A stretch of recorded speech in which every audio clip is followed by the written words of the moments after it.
Kakasi Hills Autonomous District Council mentakesingi ke Pratrik Urisau Arjar Apui kalalum lang ya baro kis iem nang sunsyar ki bahap hapo upod usam kariboy district ya kabala pelong hanong po kumshi benta banyo ya kejing pensyai batikena halor upod usam jong kejela. Hakate kejingelang lawan banishim benta na kihima baper kuntup ya kihima melim nong spung jirang bat nong klau.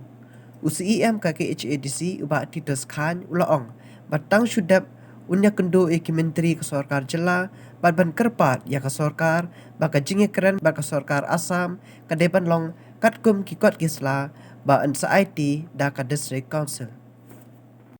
Jingelang handi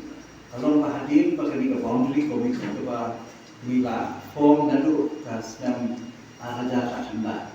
kaban kuat andung batlang yang ikut kislah di dokumen kibere bat kaji penskem geduni yang pun sam jongka district geduni lani juga council geduni jongki hima hibaham ko ka hasil autonomous district council te kali jarang satu ke state government kala sedang ye kejinya keren kejongkan kebantaran pendeno ikut sam bat sorkar Assam. Tidak kalian kejadi kira berkeloy dan kalian kejadi ban dopan lagi di dokumen ban akan sisa kas sing kaba kastet kaban kau miladep kabamul ban miladep atun kre ya ka report jo di dokumen lani kima ini kino kikot islah di bapan pensisya akan singelai bagi pur usam jo di hima kasih di bahasa apa kasih autonomous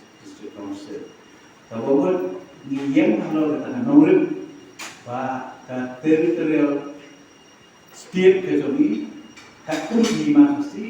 ni yang kalau kata nomor. Dengan tak ada di belum hilang di Indonesia mentakasi kalau bahagian berarti ada sobat first round ketika di final round kebanginan kuat dan ka singit kedua kebermanfaat lagi teman berdua akan tak selong Teman kita dalam situasi dalam kondisi tentang COVID-19, di aslam dengan kejempat, di akhir orang yang nampak, nampak kam jangan kalau tak joki, dengan ada yo adaptasi dengan teknologi pun, pada kini jemput susu, nak kalian kejoki, bakundo begina pencana yang ini report kebangi orang legal documents, kebangi pun council yang akan nombor ban kei yo urusan jadi cuma ngalaon tentang ketika jipun krea nak kalian kejungi yang ini di dokumen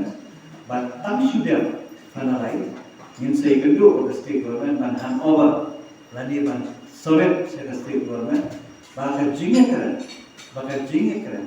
bakal sorkar Assam kadiban longkat di dokumen tiba ingin sovet nak kalian ke council kat kibala entah banjo nilai.